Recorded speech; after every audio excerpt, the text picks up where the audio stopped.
যত বেশি আছে আমরা তত বেশি চাই। আমাদের মনে হয় যদি আমরা আরও বেশি পেতাম, আরও বেশি যদি আমাদের কাছে থাকতো, তাহলেই হয়তো আমরা সন্তুষ্ট হতাম। কিন্তু আদৌ কি আমরা সন্তুষ্ট হতাম? আর যদি আমার কাছে সাইকেল থাকতো, তাহলে আমি ভাবতাম যদি আমার কাছে ওই বাইকটা থাকতো, যদি আমার কাছে বাইক থাকতো তাহলে আমি ভাবতাম যদি আমার কাছে ওই গাড়িটি থাকতো। যদি গাড়িও পেয়ে যেতাম তা আমার মনে সন্তুষ্ট আসতো না। তখন আমি ভাবতাম ওই গাড়ির বদলে যদি আমার কাছে আরও বড় কোনো, আরও ভালো কোনো কিছু থাকতো। তাই আমরা জীবনে কখনো শান্তি থাকতে পারি না, কখনো মনে সন্তুষ্ট আসে না। ওই জন্য বলি, তোমার কাছে যা আছে, যেটাই আছে সেটা নিয়েই তুমি সন্তুষ্ট থাকো। কেন তোমার অত বেশি চাওয়া পাওয়া?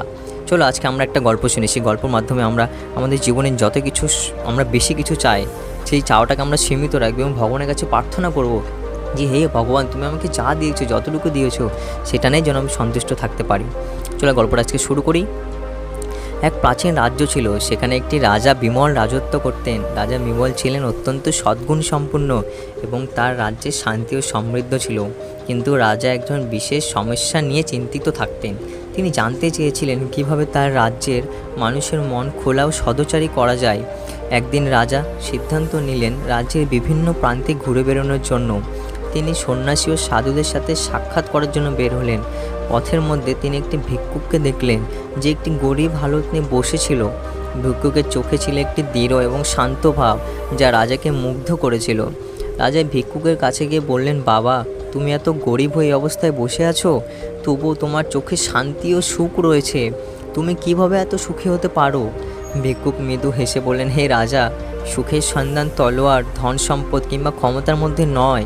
সুখ আসলে অন্তরের শান্তি ও সন্তুষ্টি থেকে আসে। আমি যা পাই তাতেই আমি সন্তুষ্ট। আমি কৃতজ্ঞ, কারণ আমার প্রয়োজনীয়তা সীমিত এবং আমি যা পাচ্ছি তা নিয়েই সুখী।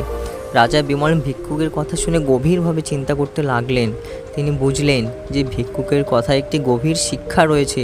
তিনি স্বীকার করলেন যে পৃথিবীর সকল ধন সম্পত্তি এবং ক্ষমতা অর্জন করেও যদি মানুষের অন্তর শান্ত না থাকে, তাহলে আসলেই সুখী হতে পারে না।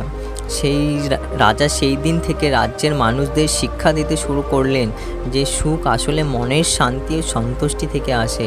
তিনি রাজ্যব্যাপী বিভিন্ন কর্মসূচি শুরু করলেন, যা মানুষের মানসিক শান্তি ও সামঞ্জস্যের দিকে নজর দিতে সহায়তা করল। এই গল্প থেকে আমরা শিখতে পারি যে বাস্তব সুখ এবং শান্তি বাহ্যিক সম্পত্তি বা ক্ষমতার মধ্যে নয়। সুখ অন্তরের শান্তি এবং সন্তুষ্টির মধ্যে নিহিত। যখন আমরা আমাদের অন্তরকে শান্ত রাখি এবং আমাদের যা কিছু আছে তাতেই সন্তুষ্ট থাকি, তখন আমরা সত্যিকারের সুখ অনুভব করতে পারি। ধন্যবাদ। আশা করি এই গল্প শুনে আপনার ভালো লাগছে এবং পরবর্তী গল্প হয়তো অবশ্যই আমাদের চ্যানেলটিকে সাবস্ক্রাইব করুন এবং লাইক এবং শেয়ার করে দিন।